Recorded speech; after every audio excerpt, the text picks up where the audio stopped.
mee dura akkasumatti mee bituutan waliin ilaallu bituutan ilaala. Sirna ilaala bituutan. Dhaggeeffadhaa waan gurraacha jaamaa jiru. Barbadeessee jedhamu motora yaadataa juneetii uummataan akka saamamu gumaatti godhe hunda ibidda itti qaabsiisee injifannoo galmeessee. Itti qabsee waraanni bilisummaa Oromoo wantoonni ba'a. Gootichi waraana bilisummaa Oromoo. Dhaggeeffadhu sirriitti. Wobonzooni ba'a godina Harargee lixa aanaa gumbii bordoddee magaalaa Barkumee. Arba guyyaa irraan tanaa dhuunfatuudhaan kaabinee uummata miidhaa turtallee qabuudhaan. Tole mee ammallee bituutan waliin ilaallu bituutan as ilaala. Sirriitti dhaggeeffadhaa wayii fi waan kan isin agarsiisu jira.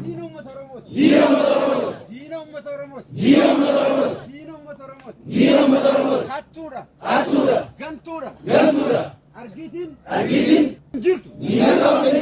Mootummaa jira. Nuti mootummaa. Argitiin. Dirree qonnaati. Dirree oomishaati. Dirree misomaati. Dirree jeequmsaati miti. Har'a booda. Diinni yoo nutti argame. Nutuu gahaadhaaf. Kan gartee mataan isaa rifeensa qabne kun makalaakiyaadha. Egalee waraana mootummaati. Kaan ammoo jarri mataa daabeessanii waraana bilisummaa Oromootiif hin jaanne. Maali jira? Akka isaanii jechuun beekoodha.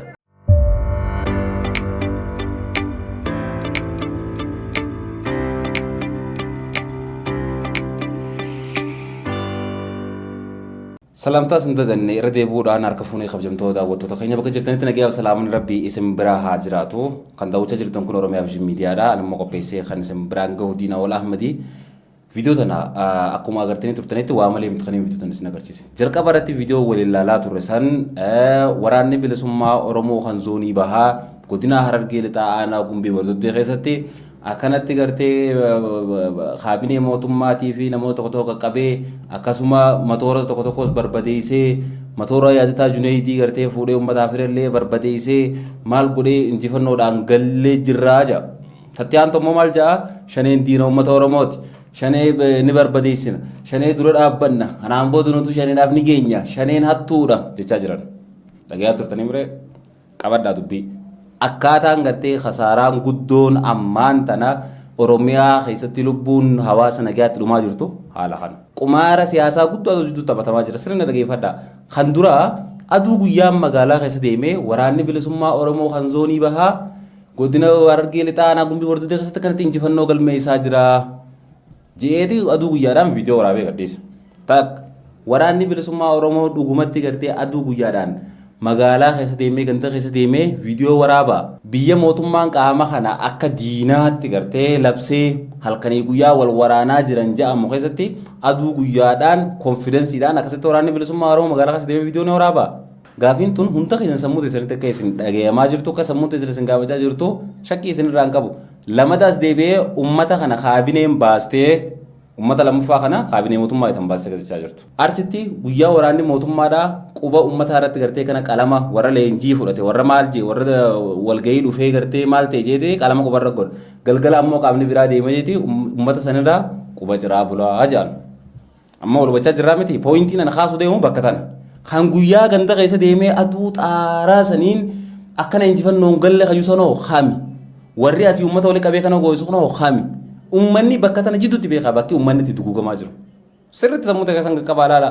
Shaneen dhugumatti gartee aduu guyyaan ganda keessa deemtee akkasumatti dheengaddi gujitti aduu guyyaa walitti dhufanii akkuma argaa turtanitti gartee viidiyoo mummuramtee deemaa turte irratti walitti dhukaasanii mucaan poolisii Oromiyaa tokko ajjeefamee ture. Bakka wal harkanitti bakka aduu guyyaa gartee waraanni bilisummaa Oromootiif kun sochaanitti ifin yoo xiqqaatee milishaan naannoo san jirulleen afaan bahee walitti dhukaasuun isaanii waan hafa qabaatii miti. Garuu wanti sun raawwatame hin raawwatamne. Duubarra maal turfee uummata sabsabaa baasanii walitti qabanii bakka takkatti shaneen balaaleffannaa shaneen hattuudhaa nuti misooma jaalannaa nuti akkas taanaa shaneen saamtuudhaa maal jaanii kaabineen fuutee uummatuma kana qalmaaf qopheessaa jirti. Jarri isaan maal dhufan jechuun maal godhan jechuun ganaa dhufanii galgala uummata kana dhufanii akka fedhan godhan jechuudha. Azaaba uummanni kun jidduu kanatti dhandhamaa jiruun barsiisan garsiisuu jira. Gama biraatiin maal jee viidiyoo jalqabaa irratti yoo sirga qabdanii kan dhageeffatan taate. Miidhaa turtallee qabuudhaan impaayirrii uummataan itti saamu hunda oolmaan guyyaa barbadeessee jedhamu motora yaadataa juneetii uummataan akka saamamu gumaatti godhe hunda ibidda itti qaabsiisee injifannoo galmeessee. Waraanni bilisummaa Oromoo wantoonni ba'a. waraana bilisummaa Oromooti jettee deddeemtu kun hoggaa waan hin taane waan seera alaa terminaal waan qabsoo alaa hoggaa haasa'unnoo jechuu danda'u qabda boo. Akka iyyuu haasa'uun gootummaadhaa miti. Namni xiyya dha'uun beenefitti dhukaasa. Fageessanii dhukaasuu irra fageessanii tilmaamuu wayya. Nun jeeqin miseensa kan kee gorfadhu. Uummata Oromootiin hin jeeqin yoo miseensa kee ta'an yookaan immoo balaaleffadhu. Waan qabsoo Oromoo keessatti haasa'omne waa'ee waraana bilisummaa Oromoo keessatti haasa'omne haasa'an. Qabsoon akkanaan jiru qabeenya hawaasaa gubnee siin jaa. Hawaasa kana goonee siin jaa. Mana kana gubnee siin jaa. Miidiyaa irraa waraana kan kee galfadhochi. Miidiyaa kana gubbaa waraanni hedduun ajaa'ibaan. Seera qabsiise waraana. Qabsoon duriyyummaan daleedu. Qabsoon kashlabummaan kun hin dalagu. Qabsoo keessatti waan akkanaa ofuu dhiisi. Sii ta'uu baatu qabsoo gallakkisee keessaa ba'e. Qabsoon naamusaa fi adaba. Qabsoon Oromoon biyya shooror keessuuf qabsoo ittiin jirtu. Nama jeesuun gootummaadhaa miti. Oromoon nama jeesuun kan irra hin qabu. Qawwee ol qaqqabdee miidiyaa kana gubbaa seera qabsootiin ala nutti hin deddeemin. Maarriyyoon gubee jettee miidiyaa irraa wacuu dhiisi nutti.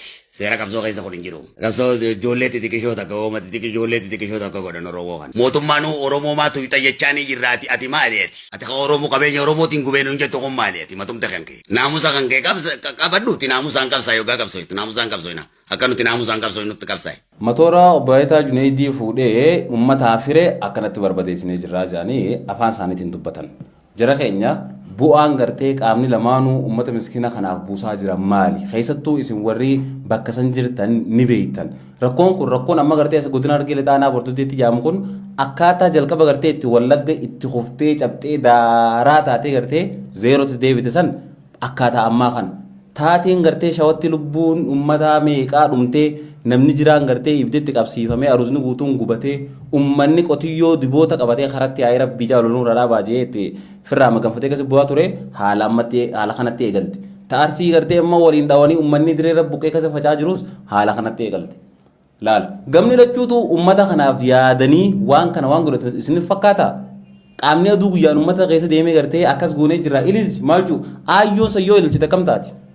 Ayyoon viidiyoon kaameraa itti qabamee gartee ililchi jaaniin sanii osoo ililchite maaltu isii mudata. Amma ammaatu maal keessa jirtu rabbi haa beeku. Warri gartee waraana bilisummaatiif hin jiru uummata keessa deemeeti gartee uummanni keenya akka nu jaalata akka nu deeggara uummata keenya wajjin jira maal jee uummata kana irratti dubbichi qaba. Warri mootummaatis dhufeetiiti uummataan shaneedhaan attuu jaa shanee akkas godha shanee maal jaa uummata kanaas bidda kana qara. Warri mootummaa boodarra maal godha isiniitiitu uummata shanee maal nurra nyaachisaa jaaniitiiti uummata fixan. Shaneen isin dhufteeti isiniitu nu basaasee qaama mootummaa nu fidee jaaniiti uummata kana fixan. Kanuma bakka geemee taphatamu jiru. Gama biraatiin ammoo isaan akkamitti waliin jiran qaamni lamaan kun viidiyoo sana laalaa qottaati. Laalaa viidiyoo sana sirratti arguu jirtanii miti sirratti argi. Kan gartee mataan isaa rifeensa qabne kun makalaakiyaadha. Egalee waraana mootummaati. Kaan ammoo jarri mataa daabeessanii waraana bilisummaa Oromootiif hin jaanu. Maali jiran? Akka isaanii jechuun beekoodha. Akkana wali siira gaddi. Haadha siira mana gubdee haadha sii jeestee obboleeyyeessa bitee akkana siira gaddi jechuudha. Walitti deebitee. Kam gootan akka bitanii nayyee. An waan ajaa'ibu dhiifamallee naa godhaa. Akkaataan gartee itti namni afaan guuttatee yeroo ammaan tanaa keessatti dhibbatti mootummaa kana faarsuus ta'ee dhibbatti waraana bilisummaa Oromoo ta'ee faarsuus nama dhiba.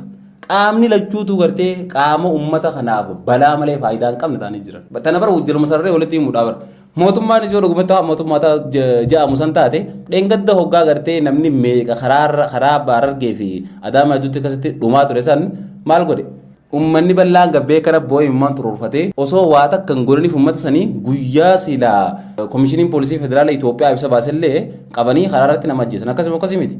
Nama meeqa gartee qabanii karaa raawwatanii qarshii miliyoona uummanni keenya gurratti malee takka harkeen beekne uummata beelaa dhumu jiru san dhalchiisanii irraa gurratanii nama gadhiisaa turan akkasii miti.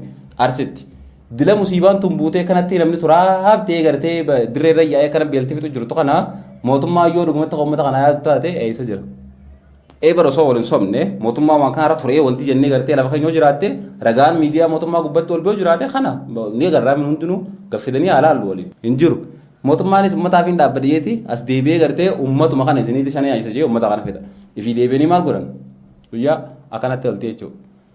Wanti shanee ja'an tunis irra guddaanis shanee gartee ammaan tana mootummaan leenjifate kajaanii gartee warrummaan mootummaa citiif jala baasa jedhan san isaanuma sani. Ifi deemteeti walirra gadaa olti gabbaatee kaan asii waraana bilisummaa Oromooti jedhite uummata keessa babbaa haan asiin dhufeeti duuba uummataan isin shanee nuti nyaachisee uummata qalaa jechuudha. Wal hubachaa jiraaf jira keenya. Kasaaraan guddoon gartee Oromiyaadhaa fi Oromoo mudachaa jirtu sababa gartee qumaartanyoota akkanaa kanaani jechuudha. Uummanni nagiyaa waan kana keessaa wahuma takkaa wal argachaa jiru hin qabu.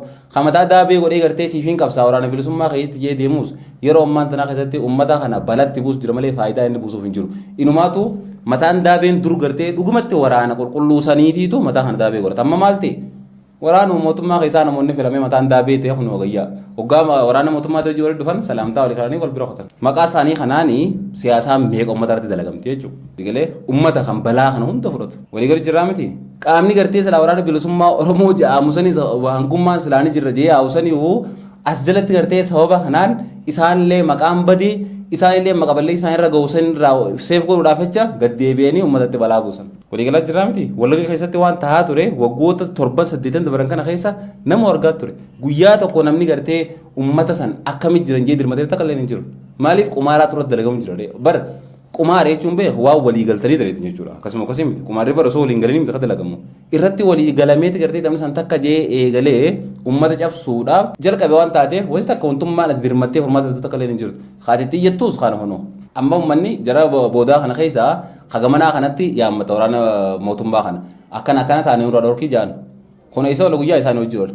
Kaan ammoo uummataan akkana nu godhaa oolaniitiite kana irraa dhorkii jaan. Kun isa wala hojii oolti wanti bakka takka oolti. Kasaaraa sadarkaa kana geessu jira keenya. Numa jirti. Uummata miskiina gartee waan nyaatee bulu dhabee rakkoo meeqa dandhamaa jiru kanarratti. Sadarkaa kanatti gartee hoggaa qumaara siyaasaa dalagame jirana rabbiinuu namaaf nama dhiisa. Eebar wanti biraa haa haftuuti ummatuma miskiina haadhuma isaanii miskiinittii tan qoraan gartee guurtee guddistee isaan barsiisa sadarkaan kanaan isaan geesse waa tokko illee yaadani. Dantaa gartee namoota dhuunfaatiif jecha gamaa gamana bahanii osoo bu'aan takka bu'aan isaan uummataaf buusan hin jirre akkanatti biyya balleessaa jiran.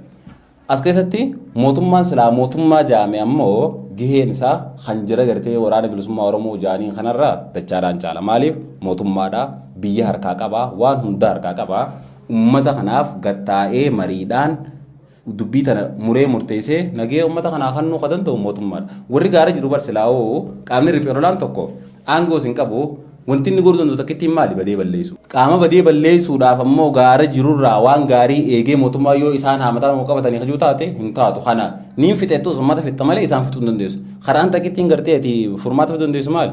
Marii walitti dhuftanii gatteessanii irraa mareettanii uummata kanaaf fala jiru lafa kaa'u waliin. San ta'uu baannaan bu'aan addaa gartee tan qaamni lachuutu uummata kanaaf buusu hin jirtu. Uummanni kun nagaan haa jiraatu. Warri uummataan isin bilisoomsineettanii yaataniis uummata kana dhiisaan bilisoomsinaa. Warri nageenya uummataa kabachiifneettanii yaataniis osoo isin jirtaniiti uummanni kun sadarkaa kanatti namni humni meeqa dhumeetiiti. Seerri isin kabachiiftaniif hin jirtuuti dhiisaa uummanni kun haa jiraatu isin hin jaa nageenya biyya sana jiraadha.